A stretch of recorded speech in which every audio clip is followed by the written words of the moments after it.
Momento.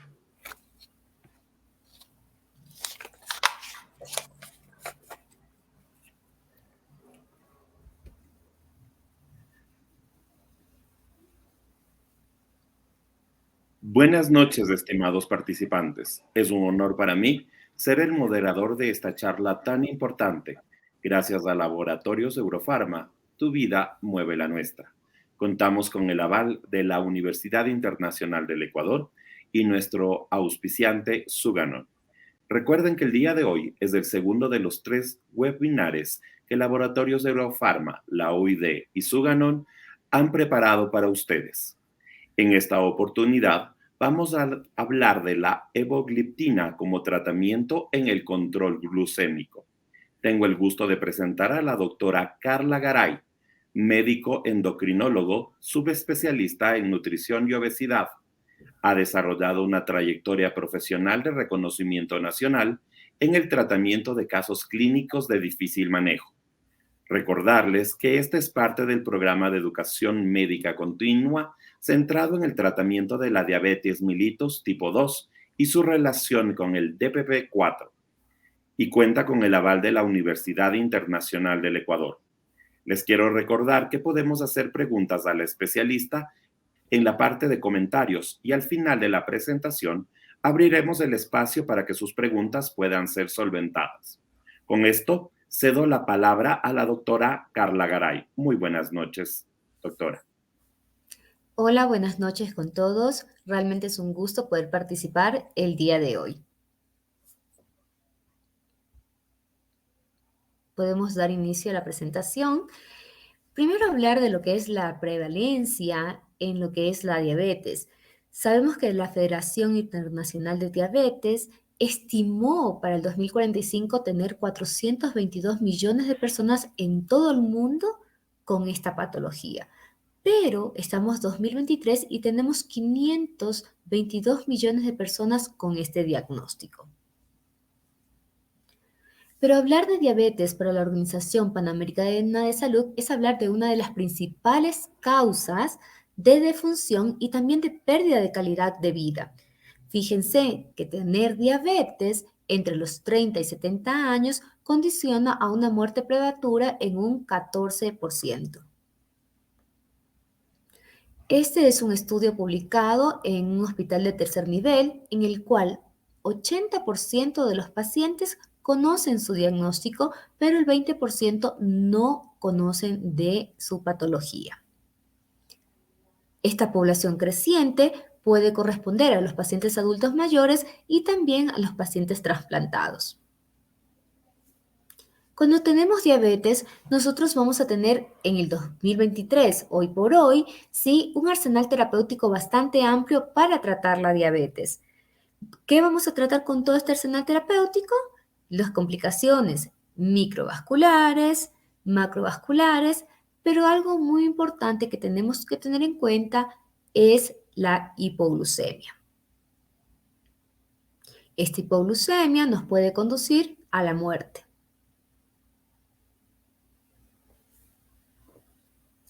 Dentro de la respuesta fisiológica a una hipoglucemia, ¿qué es lo que va a pasar? Nosotros vamos a tener un aumento de la secreción del glucagón, una disminución de la insulina a nivel pancreático, pero también tenemos órganos formadores de glucosa, en los cuales van a ser el hígado, el riñón, y aparte tampoco vamos a tener una buena eliminación de la glucosa por parte del riñón y no vamos a tener un consumo por parte del músculo. Por lo tanto, va a llevar a una hiperglucemia a nivel arterial.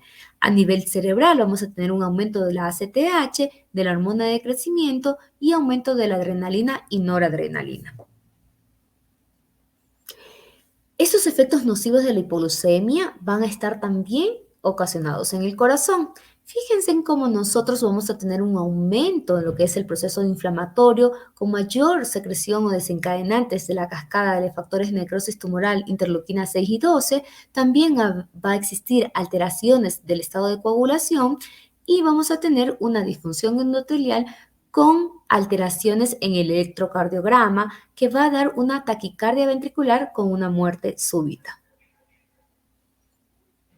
Todo esto lo tenemos en evidencia, lo sabemos, conocemos el estudio ACOR, el estudio BAT, en el cual el tratamiento intensivo iba a provocar mayor mortalidad en los pacientes que hacían hipoglucemia severa, sea en el tratamiento convencional o sea en el tratamiento intensivo.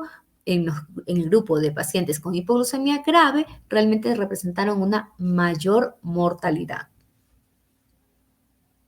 Cuando hablamos de los inhibidores de la dipeptidasa 4, primero tenemos que decir cómo se encuentra en el paciente diabético. En el paciente diabético, esta dipeptidasa 4 se encuentra atenuada, ¿sí? Y vamos a ver una disminución de la excreción de insulina, un aumento del glucagón que nos va a llevar a una hiperglucemia. Cuando yo voy a dar un inhibidor de la dipeptidasa 4, entonces yo voy a prolongar la actividad incretínica estimulando la secreción de insulina, disminuyendo el glucagón y mejorando el perfil glucémico. En cuanto a este dipeptidasa 4, los inhibidores van a tener también efectos directos e indirectos de lo que es el GLP-1 y el GIC. Miren ustedes cómo a nivel cerebral va a disminuir lo que es el apetito, por lo tanto vamos a tener una pérdida de peso, va a disminuir, como hemos visto, a nivel de lo que es páncreas, lo que es la secreción de glucagón, aumenta la secreción de insulina, disminuye la producción hepática de glucosa a nivel del hígado y también va a tener efectos beneficiosos por el estrés oxidativo que va a estar disminuido a nivel renal. Va a aumentar el vaciado gástrico, disminuyendo las glucosas postprandiales y va a ocasionar aumento en la vasodilatación a nivel del músculo. Nosotros tenemos los beneficios de los inhibidores de la dipeptidasa 4 muy claros. Miren ustedes, estos medicamentos se van a dar por vía oral, disminuyen la hemoglobina glicada, se pueden usar en monoterapia, pero también lo podemos utilizar de forma combinada con los inhibidores de SGLT2, las sulfonilureas, las insulinas, y se puede prescribir en la enfermedad renal y también se utilizan en los pacientes de edad avanzada. Son neutrales en el peso. Esto es muy importante por las características que habíamos hablado de forma indirecta sobre el GLP-1. Tienen excelente tolerancia, tienen muy bajo riesgo de hipoglucemia y no existe interacción fármaco-fármaco con los medicamentos utilizados en estos pacientes. Tienen bajo riesgo de eventos adversos y es seguro en el tratamiento a largo plazo, incluida la seguridad cardiovascular. Hablando de la seguridad cardiovascular, ustedes saben que nosotros llevamos estudios de efectividad, de seguridad en todos los medicamentos que salen para el paciente diabético. Entonces, está el estudio, los últimos, el estudio Carolina, el estudio Carmelina, en los cuales nos dicen que realmente los pacientes tienen una seguridad cardiovascular, que tienen una eficacia, pero que realmente estos medicamentos no pueden darse al menos que nosotros tengamos una contraindicación para utilizar el GLP-1 o el CGLT2. Dentro de los efectos adversos, nosotros vamos a tener una reacción alérgica, puede existir un dolor intenso, hipoglucemia, gastritis, y también estos pacientes tenemos que mirar cuando están en diálisis o no están probados en pacientes menores de edad o en lactantes ni en el embarazo. ¿Qué es lo nuevo de la levogliptina? Esto es muy importante porque es una medicación de tercera generación, la cual es potente, reversible y es selectiva. Tenemos que tener en cuenta esta palabra, selectiva, porque es selectiva, se une directamente a la dipeptidasa 4, porque también muchos de los medicamentos que existen en el país y que existen a nivel mundial, que se comercializan, no tienen esta selectividad. Por lo tanto, pueden unirse a la dipeptidasa 8, 9 y tener efectos colaterales.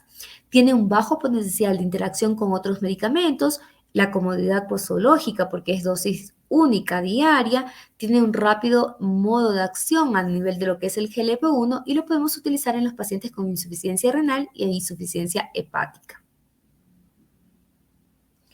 Es importante saber la farmacocinética y la farmacodinamia de lo que es la levogliptina.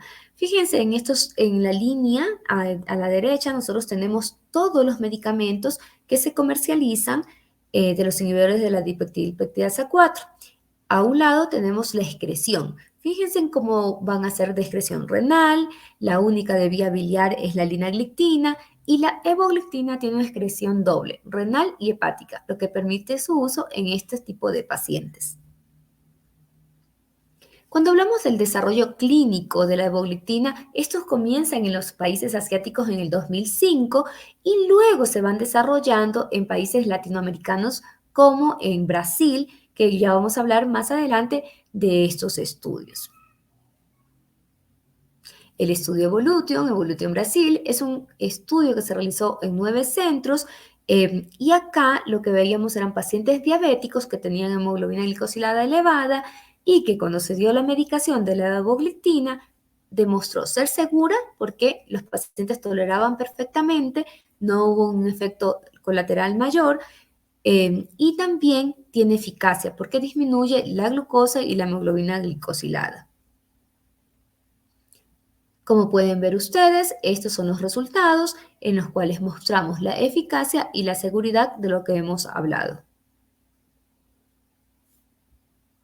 En cuanto al estudio de Evergreen, este estudio se realizó para comparar cabeza a cabeza lo que era la evogliftina con la linagliptina. Eran pacientes diabéticos, ¿sí?, en los cuales tenían una hemoglobina glicosilada que era entre 7 a 10%.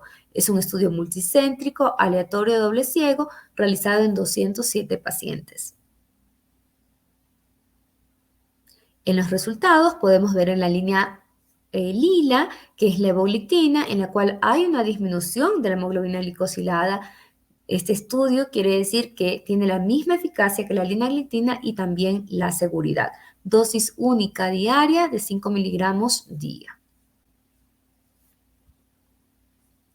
Estas son las guías 2023 en el cual nosotros podemos identificar la población que podríamos dar un inhibidor de la dipeptidilpeptidasa 4. Fíjense, cuando nosotros hablamos de las guías ADA 2023, estamos hablando de que todo paciente diabético con alto riesgo cardiovascular o que tiene ya una enfermedad establecida, podemos dar un inhibidor de SGLT2 o un GLP-1, pero también tenemos pacientes en los cuales hay que priorizar el riesgo de hipoglucemia. Y en las guías nos dice perfectamente en qué población nosotros podríamos utilizar estos medicamentos.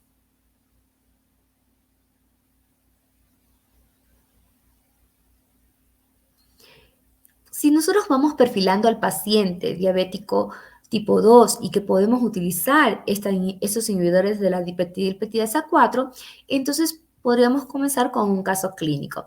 Tenemos un paciente de sexo masculino de 68 años de edad con amaurosis congénita que tiene diagnóstico postinfarto y diagnóstico de mellitus tipo 2 con una hemoglobina glicada de 8.1%.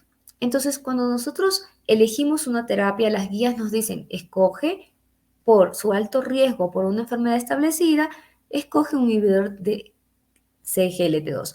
Y nadie hubiese hecho algo distinto. Entonces, el paciente fue a casa con esta medicación. ¿Y qué fue lo que detectamos? Siguiente, por favor. Detectamos que el paciente llega con una complicación que es una úlcera de Fournier, algo que nosotros lo estamos viendo con un poco de frecuencia. Realmente el paciente salió del proceso infeccioso, pudimos hacer lo que era el injerto. El paciente durante hospitalización utilizó dosis altas de insulina, luego insulina esquema basal bolo, luego fuimos retirando las insulinas prandiales y luego quitamos la insulina basal, superó el cuadro infeccioso. Y nosotros, al alta por esta hemoglobina glicosilada y por los antecedentes del paciente, decidimos utilizar un inhibidor de la dipeptidilpeptidasa 4. Estas son las glucosas que nosotros tenemos del paciente. Como ustedes pueden ver, son esquemas de glucosas dentro de meta. Por lo tanto, continuamos el tratamiento con el paciente hasta el día de hoy. Este es el caso clínico 2. Es una paciente de 80 años de edad que ingresa con fractura de cadera más hipoglucemia. Tenía como tratamiento insulina más sulfonilurea. Y aquí hago una pausa porque nosotros tenemos que ser muy conscientes de que un paciente adulto mayor ya los objetivos cambian totalmente. Tenemos que valorar el estado cognitivo y el estado de comorbilidades para poder decidir un mejor tratamiento. Y el riesgo de hipoglucemia en esta paciente era como una crónica de una muerte anunciada. En hospitalización, nosotros lógicamente retiramos las sulfas y con esta mantenemos el esquema de insulina basal, pero la paciente continúa haciendo hipoglucemias, retiramos el esquema basal, ¿sí? Y al alta decidimos dar por esta hemoglobina glicada también de 8.5, ¿sí? Y además de facilitar la vida, la calidad de vida de la paciente y también de su entorno, porque la paciente por el medio social, sabíamos que vive con su esposo de 84 años de edad. Entonces, no es tan sencillo utilizar la insulina o responder a una hipoglucemia de este tipo cuando no tienen otra persona para que les pueda ayudar.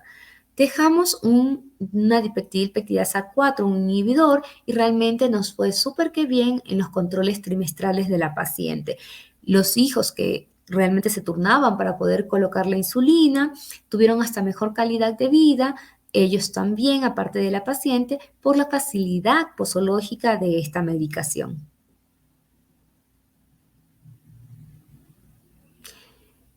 Entonces, la paciente se fue con el alta, utilizamos este inhibidor de la dipeptidilpeptidasa 4, esta es una foto de nuestra unidad donde tenemos a la paciente y realmente las condiciones con las que se fue fueron muy estables y con las que seguimos viendo ya 9 meses de la medicación y del esquema de lo que es las metas de glucosa están dentro del rango esperado por edad.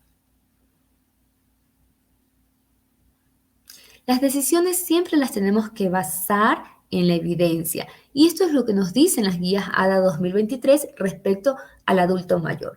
Tenemos que mirar el estado cognitivo, como he dicho, y las comorbilidades. Y yo tengo que mirar la esperanza de vida restante para poder programar la hemoglobina glicada que yo quiero de esa paciente. Por ejemplo, si estamos bien con esta paciente y tiene una mayor esperanza de vida, vamos a tener una hemoglobina glicada de 7 a 7.5, es decir, con glucosas que pueden ir entre 80 y 130 y de 80 a 180. Los objetivos van cambiando cuando la esperanza de vida restante es intermedia y la alta carga de tratamiento puede representar mayor vulnerabilidad a la paciente y el riesgo de hipoglucemia puede condicionar a otras cosas como el riesgo de caída y la fractura de cadera como hemos visto en el caso anterior. Acá la hemoglobina glicada que se propone sería de 8% y las glucosas en ayuna o preprandial entre 90 y 150. En cuanto al paciente que nosotros tenemos con esperanza de vida limitada, nosotros tenemos que enfocarnos de otra manera. No podemos centrarnos en la hemoglobina glicada y tenemos que mirar que no hay hipoglucemia, que no exista hiperglucemias, pero sintomáticas y que nosotros podamos tener calidad de vida. Por esto las glucosas se manejan en otras metas en este tipo de población.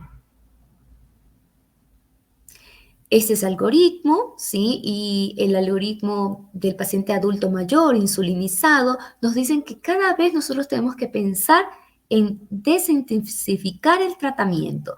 ¿Qué quiere decir esto? Que nosotros podemos tener una insulina basal y que tal vez cuando estemos utilizando una insulina prandial mayor de 10 unidades, tengamos que bajar al 50% esta insulina prandial y poder utilizar un agente oral. ¿Qué pasa cuando nosotros tenemos un paciente con insulina basal y con menos de 10 unidades de insulina prandial? A este paciente podemos retirar directamente la insulina prandial y podemos dejar un agente oral. ¿Qué agente oral vamos a indicar al paciente?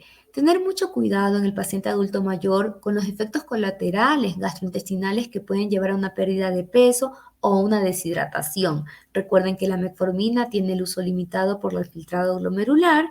Tenemos los inhibidores de SGLT2 que no tenemos evidencia en poblaciones mayores de 80-85 años de edad. Las sulfas tienen un efecto muy potente que pueden causar hipoglucemia en esta población y podríamos tener la opción de utilizar una dipeptidilpeptidasa 4 que reduce la hemoglobina glicosilada, pero que el riesgo de hipoglucemia es menor. Estos son todos los inhibidores de la dipeptidilpeptidasa 4 que tenemos en el mercado y todos los medicamentos que tenemos en este momento comercializándose y decirles que Suganón Es una molécula de tercera generación altamente selectiva y potente que viene a sumarse en la lucha para la enfermedad de la diabetes.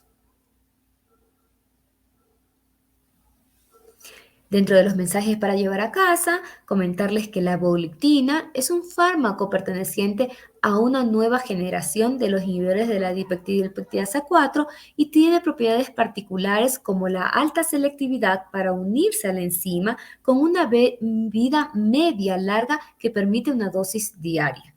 Tiene doble excreción renal y hepática con posibilidad de uso en pacientes con diabetes e insuficiencia renal y hepática sin ajuste de dosis. Los diferentes ensayos clínicos, metaanálisis y estudios del mundo real han demostrado que se trata de una clase de medicación eficaz y segura. Para dejarles también estos dos estudios de la volictina, que son pacientes diabéticos con hígado graso. Los pacientes que tienen el hígado graso, ¿sí? Sabemos que son pacientes que van a aumentar la dipeptidilpeptidasa 4 y esta a su vez va a desencadenar lo que son los factores de necrosis tumoral, los factores de interleuquina 6 y 12 y esto se vuelve un círculo vicioso, lo que va a afectar los islotes del páncreas disminuyendo la secreción de insulina. Cuando yo doy un inhibidor de la dipeptidilpeptidasa 4, entonces yo voy a disminuir este desencadenante inflamatorio del factor de necrosis tumoral, las interleuquinas 6 y 12, y también mejoro la sensibilidad insulínica. Basados en esto, hay un estudio de 24 semanas de la volictina que demostró, aparte de ser segura, tener una tendencia a reducir la grasa hepática en pacientes diabéticos tipo 2 y con NAFLD. Este es otro estudio en el cual el mecanismo molecular del efecto inhibidor directo de la volictina sobre la neovascularización patológica de la retina. Esta volictina fue directamente inyectada en la retina de los pacientes diabéticos y disminuyó lo que era el factor de patogénesis vascular de la retinopatía proliferativa. Lo que les puedo decir es que la historia de Suganón se está escribiendo. Muchas gracias.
Muchas gracias, Carla. Qué interesante estos nuevos tratamientos, estos nuevos estudios que has podido compartir esta noche con todos nosotros. Recordamos que tenemos un webinar más el 25 de septiembre, en donde seguiremos abordando el tratamiento de la diabetes mellitus tipo 2 y del inhibidor DPP4. Recordarles que el Laboratorios de Eurofarma, Tu Vida Mueve la Nuestra, contamos con el aval de la Universidad Internacional del Ecuador y nuestros auspiciantes Suganon. Doctora Calagaray, vamos a dar paso a las preguntas que tengan nuestros participantes. Tenemos esta primera. Como experta en el tratamiento de casos clínicos de difícil manejo, ¿cuál es el tratamiento que mejor funciona para tratar a los pacientes diabéticos?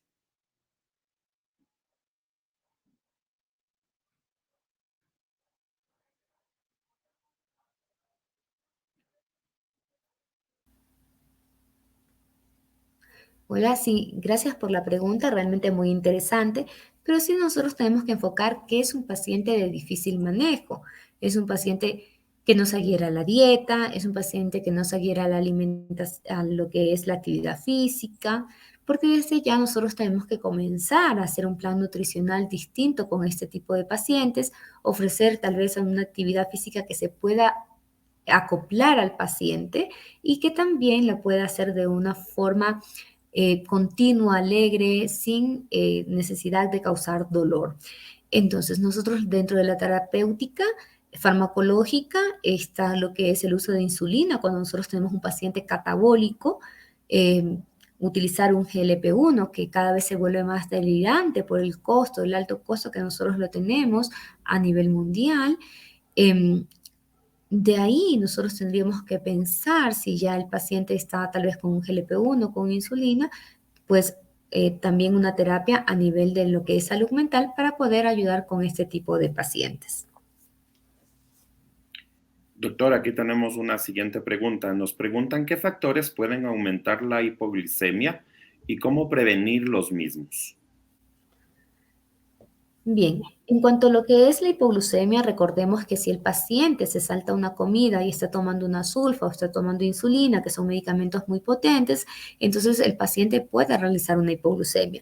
Lo importante cuando nosotros estamos utilizando estos tipos de medicamentos tan potentes es decirle al paciente, miren, tienen que tener cuidado con el uso del alcohol, de saltarse una comida, no lo pueden realizar. Entonces, nuestras opciones siempre pensando en un paciente que es muy lábil, con hipoglucemia, o que suele pasar esto de que tiene que transportarse de un lado al otro y puede incumplir los horarios de alimentación, podemos recomendar un inhibidor de la dipeptidasa 4. Otra de las cosas que nos suele pasar con los pacientes jóvenes es la excesiva actividad física de 2 horas de entrenamiento, lo que puede llevar a 24 horas después realizar una hipoglucemia. En los pacientes nosotros tenemos que también modular esto y las alternativas que nosotros podemos dar siempre son controlar la hipoglucemia con el factor 15-15 y ver las características del paciente para nosotros poder dejar tal vez otro tipo de medicación que se pueda adecuar al paciente. Doctora, la siguiente pregunta. ¿La evogliptina qué beneficios tiene a nivel del área cardíaca? La evolutina, igual que los inhibidores de la dipeptidasa 4, no tienen un beneficio cardiovascular. Una siguiente pregunta, doctora. La obesidad, ¿cómo puede ser un factor de riesgo para contraer diabetes? Sí, recordemos los mecanismos en los cuales se va involucrado tanto en diabetes como en obesidad, el factor genético, luego viene todo el entorno obesogénico que se va desarrollando en el transcurso de la vida y que hace alteraciones epigenéticas. Y estas alteraciones epigenéticas de cada individuo pueden realizar factores inflamatorios, acúmulo de grasa, que es lo que nosotros denominamos obesidad, y dar las complicaciones del síndrome metabólico y esto llevar a una disglucemia o a lo que es la diabetes. Entonces es muy importante un paciente con obesidad, nosotros que puede hacer el síndrome metabólico y es el paciente que nosotros podemos detectar la prediabetes, tratar la prediabetes y posiblemente ayudarle con otro tipo de medicamentos a realmente no llegar a un estado diabético y si ya lo tenemos, comenzar a educar al paciente sobre todo lo que se ha hecho eh, instintivamente en la alimentación y en lo que es la actividad, el sedentarismo, la alimentación, corregir todos esos factores antes de y después de, y utilizar los medicamentos apropiados que actualmente tenemos dentro de cada país. La siguiente pregunta, doctora. ¿La evogliptina tiene algún efecto protector renal?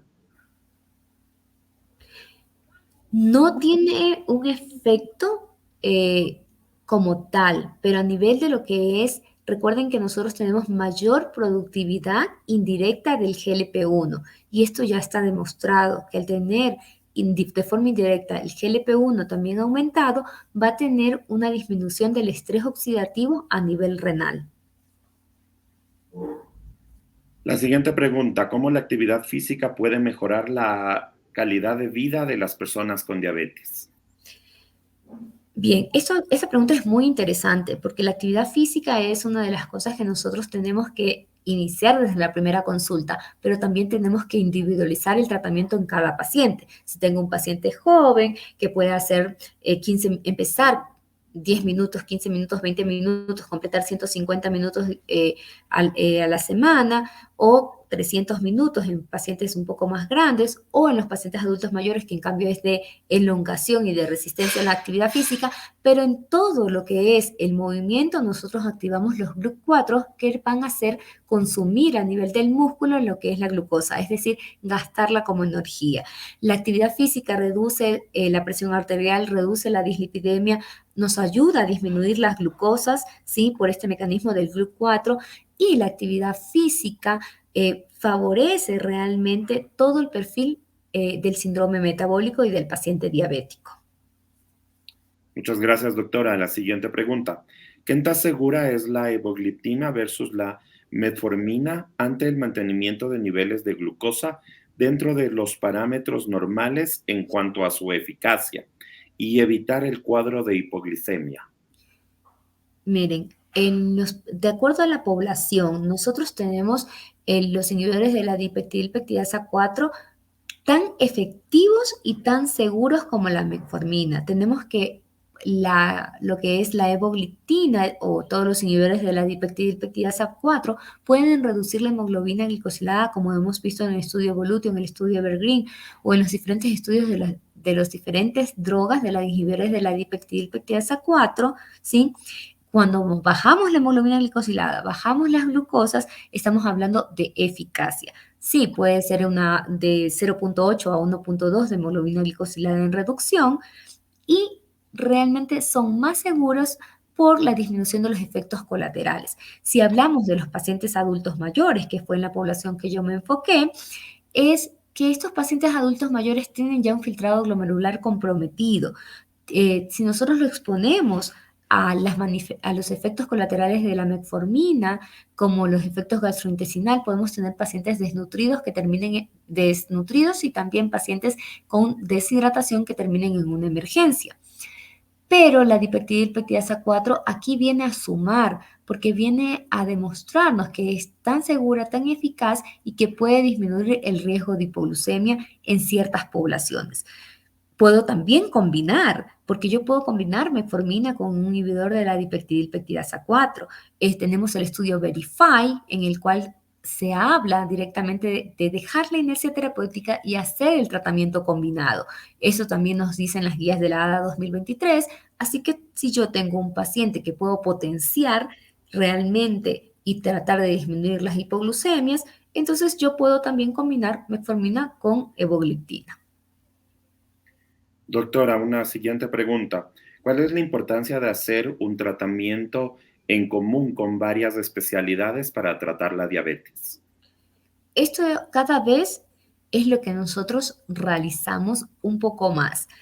Siempre el paciente tiene que ser valorado por el médico oftalmólogo por las complicaciones, la detención que nosotros tenemos que hacer, la prevención, el podólogo, el cardiólogo, el nefrólogo cuando ya estamos con otro tipo de complicaciones o los médicos que también están involucrados cuando el paciente tiene obesidad mayor de un BMI de 35 y tienen este tipo de comorbilidades con el cirujano bariátrico. Entonces, el paciente diabético también puede ser compartido con el médico hepatólogo. Recuerden que tenemos un estudio que es un llamado de atención de la nueva pandemia, que es el hígado graso, en el cual nosotros tenemos que identificar al paciente mediante un score del FIC4 y poderlo compartir de acuerdo a la patología o a la elastografía con el médico hepatólogo. Entonces, cada vez nosotros tenemos que trabajar en conjunto con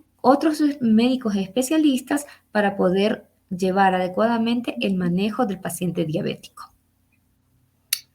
Doctora, esa fue la última pregunta. Invitamos a algún otro médico que asistente a este webinar. Recordarles que esta es parte de los 3 webinares que tenemos en la educación médica continua centrado en el tratamiento de dicha diabetes mellitus tipo 2 y su relación con el DPP-4, y cuenta con el aval de la Universidad Internacional del Ecuador. Si no tenemos más preguntas, doctora, muchísimas gracias por estar presente y poder habernos dado esta charla magistral y poder responder a todas las inquietudes que tienen nuestros médicos asistentes. Nos encontramos entonces en una siguiente oportunidad el 25 de septiembre a las 8 de la noche en el siguiente webinar organizado por Eurofarma con el aval de la UID y nuestro auspiciante Sugano. Muchísimas gracias, una linda noche. Muchísimas gracias a todos los asistentes. Los esperamos este 25 de septiembre a las 8 de la noche.